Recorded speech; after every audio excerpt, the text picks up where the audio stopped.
Dati pang ganoon ang aming turingan sa isa't isa, kahit na noong nasa Intramuros pa kami. Pero yung pagiging magbayaw namin ang naging dahilan kung bakit umabot ako sa sitwasyong naranasan ko. Ang rekado na aking hinahanap bilang may asawa. Noong minsan napuntahan ako ng aking bayaw na si Erwin habang nag-garden sa isang bakanting lote. Sumunod pala siya sa akin at doon ay parang aso sa bilis niyang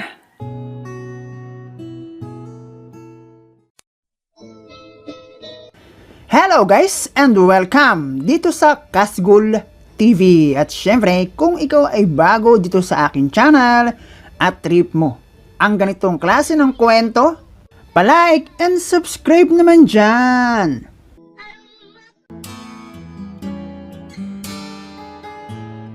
Pangalanan mo na lang akong Nilda, 48 years old, ng Cavite. May 5 anak sa isang lalaki, na katulad ng ibang lalaki na ang hanap buhay ay ang pagkokonstruksyon. Hindi kami kasal at pumayag ako makipag-live-in sa pangakong magpapakasal kami pag nakaipon ng magkasama. Ganda, di ba? Pwede na, pero nagbago ang lahat noong simulan namin ng pagsasama. At bagkos ay anak ang aming naipon.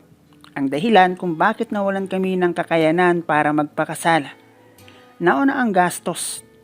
At masasabi kong ang magkaroon ng 5 anak ay parusa hindi lang para sa aming mga anak kundi na rin sa aming mga magulang, lalo na kung walang sapat na pinagkakakitaan. Naging libangan ang paggawa ng bata sa halip ang paggawa ng paraan para makapaghanda sa kinabukasan. Dahilan para posibleng masira ang kinabukasan ng aming mga anak. Walang nakatapos ng college sa aking mga anak at 3 sa kanila pamilyado na at ang 2 naman high school. Isa akong ina na halos lahat ng bisyo nasa akin na rin. Sugal, yosi at maging inom ay nasa akin din at syempre ang aking kinakasama ganun din. At hindi kami ang magandang halimbawa ng isang magulang. At alam ko na isa ito sa dahilan kung bakit walang direksyon ang aming pamumuhay. Ito ang nakagisnan at nakalakihan namin siguro dahil na rin sa mundo o lugar na aming ginagalawan. Ganito ang dating sitwasyon namin sa Intramuros kung minsan magigising ka sa ingay ng kapitbahay at umagang hindi alam ang mangyayari sa mga susunod na ilang oras.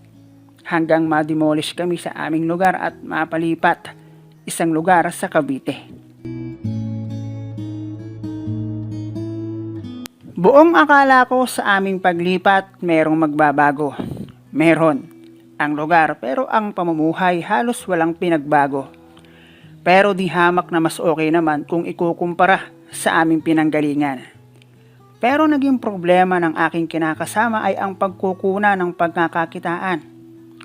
Dito na rin nagkaroon ng kanya-kanyang pamilya, ang 3 naming anak, na ang pamumuhay ay halos walang pinagkaiba sa amin. At sana ay hindi umabot sa pagkakataong ang natitirang 2 pa ay matulad sa 3 nauna. Kasama naming nagsilipat ang aking 4 na kapatid na may sari-sarili na ring pamilya. Nagkahiwa-hiwalay kaming 4 pero ang isa, kasama namin ang aking pamilya sa lugar na aming nilipatan. Na aking sinusundan na halos abot tanaw ko lang mula sa nilipatan ang kinatitirang bahay. Ang aking kapatid na itago na lang natin sa pangalang Maricel at ang aking bayaw sa pangalang Erwin. Matagal ko nang kilala si Erwin dahil magkababata kami sa Intramuros at kapitbahay lamang namin sila. Naging kaklase sa elementary at sabay din kaming nakagraduate. Parehas kaming hindi nakapag-high school dahil sumama o isinama na siya ng kanyang tiyo sa palengke na nang lumaon ay naging kargador. Hanggang maging asawa niya ang aking ate Maricel. Nagkagustuhan, nagtago, nagsundutan at naaktuhan ang aking mga magulang. Paano ba naman? Inuna ang kaboglihan. Pero malay ko bang ako na pala ang susunod. Boyfriend ko noon ang lalaki na itago na lang natin sa pangalang Miguel. At kahit alam naming pareho na isang kahig isang tuka ang kapwa namin pamilya, kami naman yung love team na punong-puno ng pangarap para sa aming kinabukasan. lalo na noong makahawak kami ng pera nang makapagtrabaho kami. Pareho kaming high school graduate at habang naghihintay ng tamang edad para makapag-apply sa mga factory, sinubukan ko muna ang magtrabaho kahit ano, basta magkapera ako. Nagsasawa na rin kasi ako sa buhay namin. Wala ka nang kain, puros pasermon ang aming agahan. Pero noong makahawak naman ako ng sariling pera, pakiramdam ko naman kaya ko nang mabuhay kahit wala ang aking mga magulang. At sa bagay na iyon, pareho kami lang iniisip ni Miguel. High school boyfriend ko si Miguel. Matagal na kami at alam naman nating lahat na hindi nagtatagal ang isang relasyon nang walang chorba-chenes na nagaganap. At matagal na naming ginagawa ni Miguel ang bagay na iyon. High school pa lang kami ay pinag-e-eksperimentuhan na namin ang kalangitan dito pa lang sa kalupaan. Mga kaparaanan, estilo, taktika at diskarte para tumagal ang bawat senaryo. Hanggang sa pakiramdam ko ay maging dalubhasa na kami sa ganoong larangan. At sinasabi namin sa bawat isa na, ikaw ang pinakamagaling para sa akin. At sa bagay na iyon ay magkasundo kami kaya naman, kontrolado namin ang bawat paglabas ng aming pinagsaluhang sandali. At ang pagkakabuko sa aking kapatid ay hindi namin inaasahan. Alam ko na jowa ni Erwin si Ate Maricel at alam ko rin na malamang tulad namin ay naglalaro din sila ng bahay-bahayan at tago-taguan kaya lang mukhang nataya kaagad sila. At magulang pa namin ang nakabisto sa ginagawa nilang abracadabra, kungkuloy, tamoy-moy, puslungoy, tamurloy. At dahil doon ay hindi pumayag ang aking mga magulang na ganoon na lang iyon. At dahil nasa wastong mga edad na. At ewan ko kung bakit sa dami ng lugar ay doon pa mismo sa bahay namin na tanging kurtina lamang ang nagsisilbing pagitan. Sila ay nagkerengkingan. Alam naman nating lahat na mahirap magpigil. Lalo na kung nandoon ka na sa tugatog ng tagumpay. It's either mapalinghing o mapatilaok ka na parang surot. At yung iba nga dyan nagsusumigaw pa, diba? Mabuti sila kahit papaano nakasal. Yun nga lang, ay para na rin silang dumaan sa butas ng tukuyok. At kung paano naman kami naging live-in ni Miguel, sabihin na lang nating isa rin ako sa babaeng biktima ng salita. Salitang nagmula naman sa taong pinag-alayan ko ng lahat, meron ako. Ang salitang, magsama na lang muna tayo. Saka na tayo magpakasal kapag nakaipon tayo ng magkasama. Pero sa halip ay anak ang aming naipon. At dahil lamang na ang gastusin, ayun, lalo kaming nawalan ng kakayahan para magpakasal. Ang pagsasama namin na marami ang binago sa bawat buhay namin bilang live-in partner. Isa na doon yung sinasabi namin sa bawat isa na, ikaw, Miguel ang pinakamagaling sa akin, ay tila ba battery na nawala ng karga. Nadahan-dahan namang ipinapakita sa akin ng aking bayaw na si Erwin.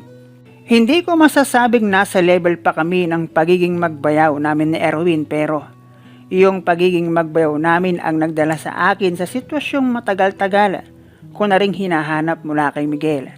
Sa totoo lang, simula nung maging bayaw ko si Erwin at makasama sa paglipat sa Cavite, mas nakilala ko si Erwin at trip ko kung paano niya ako itrato bilang kanyang hipag sa paraang mabiro na may pagkapilyo. Bagay na nawala sa amin ni Miguel simula noong magkaroon kami ng anak. Hinahanap-hanap ko ang mga panahong wala pa kaming anak na para bang sa tuwing magkikita kami ni Miguel ay gusto naming tapusin ang gabi sa isang malapot na sandali na para bang sabaw ng espesyal na lomi sa lapot pare. At ewan ko ba, nasimula noong magkaroon kami ng mga anak ay naubos na ang kiliti ni Miguel. Para ba yung rekado na aking hinahanap sa araw-araw bilang ako na mayroong kinakasamang lalaki. Normal sa amin ang magkaroon ng kasiyahan kapag mayroong ipinagdiriwang. Kami lang sa pagitan ng aking pamilya at pamilya ni Ate Maricel. Kahit sa kabila noon matapos ang isang araw na ubos biyaya, literal, kinabukasan nakatunganga. At ang senaryong iyon ay hindi na bago sa amin dahil ganoon kami namumuhay. Kahit ang mag-usap ng kalaswaan, nakaharap ang mga anak naming nagdadalaga at nagbibinata ay normal sa amin. Yan ang normal sa amin pare. Hanggang sa tutuhanin ni Erwin isang araw ang kanyang mga ekspekulasyon na kung siya ang aking naging live-in partner ay ihilang raw ang pahinga. Marami ang bakanting unit sa aming nilipatan at ang halos lahat ng mga bakanting unit na iyon kapag nilinisan ay magandang taniman dahil mataba ang lupa. At kapag ganoong palubog na ang araw, iyon ang aking madalas ay ginagawa. Pechay, okra, talong, sili, mga kadalasan pwedeng itanim sa tabing bahay na sa ngayon mahal na rin sa palengke ang aking madalas itanim. Lalo na ang kamote. At ang pag-garden na iyon ang naging simula ng lihim naming pagtatalamuy-muyan ng aking bayaw. Tuwing darating ang alas 3 ng hapon, lilim sa bakanting unit kung saan ako ay nagtatanim-tanim. Kung hindi ako makikipagchismisan o sugal ay ang pagtatanim, ang aking ginagawang pampalipas oras. Nang may tumawag sa aking pangalan at medyo ikinagulat ko ang aking paglingon. Si Bayaw. Inilabas at hawak ang kanyang panghukay at biro ko pa. Ano yan? Maghuhukay ka ba? Itago mo yan at baka hindi tumagal yan. Haha, ulokoy mo. Dahil alam kong mapagbiro talaga si Erwin, maliban na lang sa gawing iyon, nakakabigla. Dadalawa naman kaming nandoon kaya naman dinaan ko na lang sa biro ang kanyang kalokohan. At ang kanyang sagot, baka ikaw ang hukayin ko dyan. Biro man yun o hindi, pero may kung anong espiritu ang umiral sa aking pagkatao. At nasabi kong, loko ka, baka may nakakita sa'yo ha? Hagod ng tila ba isang gutom na aso na parabang imported tuna ang kanyang ginagawang hapunan. Sing bilis ni Brownie ang kanyang ginawang paghukay at sa ipinamalas ng aking bayaw na pagkalkal sa lupaing bibihira kung daanan ng dilig ay bumuluwak ang isang masaganang bukal. Kung makailang ulit, di namin ginawang tagpuan ang likod ng bakanting unit para lihim na iraos ang silakbo ng kamunduhan. Hanggang sa magsimulang magduda ang aking kapatid na si Maricel at mauwi sa pagtatalo na halos kamuntika ng mauwi sa pagkasira ng bawat pamilya nang dahil lamang sa sariling kagustuhan. Matapos naming malusutan ang gusot ay tatawa-tawa na lang kami sa isa't isa. Sinyasan na para bang nag-aasaran na ikaw kasi ang ano-ano mo Yan tuloy inabo ko tayo. Alam niyo kung minsan, maganda rin pala sa pakiramdam kapag gumagawa ka ng kabulastugan. Yun nga lang, I'm sure, kung sa akin ginawa yon, isa na ako sa taong maniniwala na walang forever. Haha.